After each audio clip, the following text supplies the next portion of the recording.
Hi, my name is Tanya St. Julian, and I'm a therapist with Hidden Stream Counseling in Raleigh, North Carolina.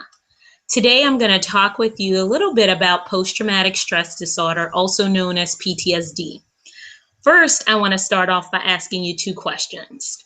The first one is, have you or someone you know had an experience that caused or threatened to cause death, serious injury, violence, or was harmful in nature?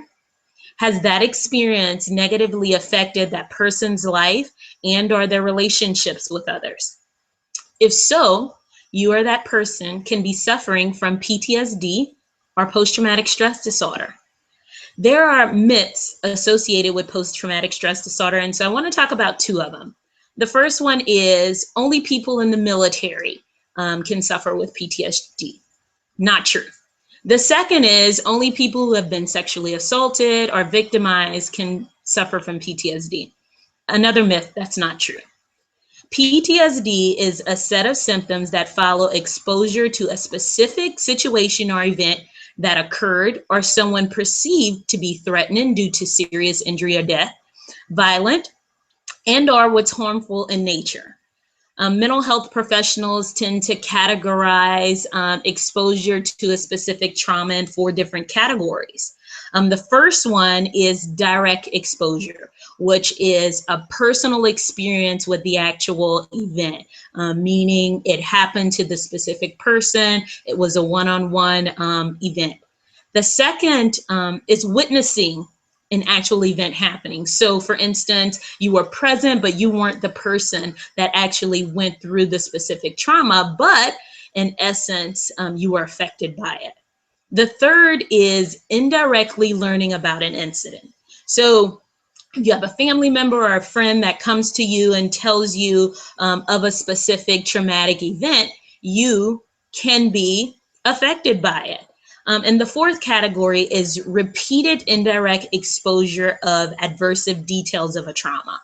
So if you're working in a specific workplace and you're constantly having to go through the details, the intricate details of a specific trauma, you can be affected by it. PTSD has noticeable symptoms that include fear, a sense of hopelessness, nightmares, flashbacks, agitative behaviors, disorganized thoughts, disorganized behavior, avoidance of negative circumstances or situations, and it also alters your thoughts and mood. It can cause functional impairment. It also can cause hypervigilance and hyperarousal or depersonalization of a specific event, or derealization, which means, hey, you know what? This is not real. It didn't happen. Depersonalization. Hey, this didn't happen to me.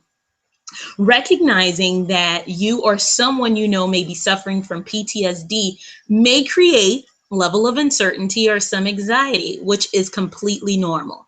This isn't a disorder that anyone should be ashamed of. It's important to get help. And if you want to learn more about treating the symptoms of PTSD, you can log on to my website, which is www.hiddenstreamcounseling.com, or give me or one of our therapists a call at 919-307-3805. Thanks.